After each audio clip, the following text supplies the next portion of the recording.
একটা ব্যক্তি সে বুঝতে পারে সে পাপ করলে ভালো থাকতে পারে না,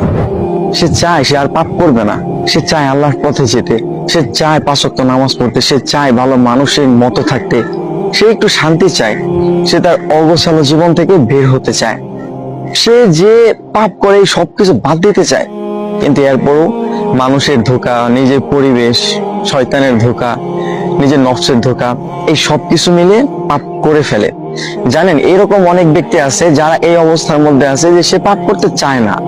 সে পাপের মধ্যে যেতে চায় না, কিন্তু এরপরও নফসের ধোঁকা, শয়তানের ধোঁকা, আজে বাজে মানুষদের সাথে মিশে বিভিন্ন ধোঁকায় পড়া, এই সবকিছুর কারণে সে পাপ করে ফেলে, সে ভুল করে ফেলে। কিন্তু একটা মানুষ সে যখন ভুল করবে আবার তওবা করবে, আবার ভুল করবে, আবার তওবা করবে, এই মানুষটা যদি এইভাবে চালায় যাইতে থাকে এবং একটা সময় গিয়ে হয়তো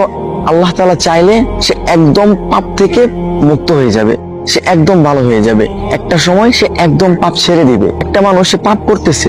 কিন্তু সে যে পাপ করতেছে এটা সে ভাবতেছে না,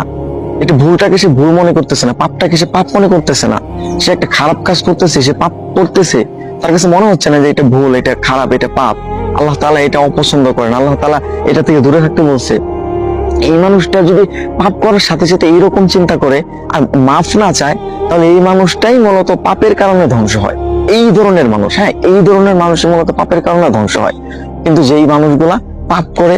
আবার আল্লাহ তাআলার কাছে মাফ চায়, সে পাপের জন্য তওবা করে, সে আল্লাহ তাআলার দিকে ফিরে যেতে চায়, এই ধরনের মানুষ ইনশাআল্লাহ একটা সময় গিয়ে সে ধীরে ধীরে ধীরে ধীরে যখন পাপ করে আবার আল্লাহ তাআলার কাছে মাফ চায়, তখন এই যে তার এইভাবে চলতে থাকে, তখন না সে একটা সময় গিয়ে বুঝতে পারে যে আসলে পাপ করার যে খারাপ প্রতিক্রিয়াগুলো আছে সেইগুলা কি। প্রত্যেকটা পাপ আর প্রত্যেকটা খারাপ কাজের বাজে একটা প্রভাব আপনার জীবনের উপর পড়বেই পড়বে। সুতরাং আপনি পাপ করতেছেন, আপনি ভুল করতেছেন, আপনি ভালো হতে চাচ্ছেন, এইটা একটা ভালো অভ্যাস যে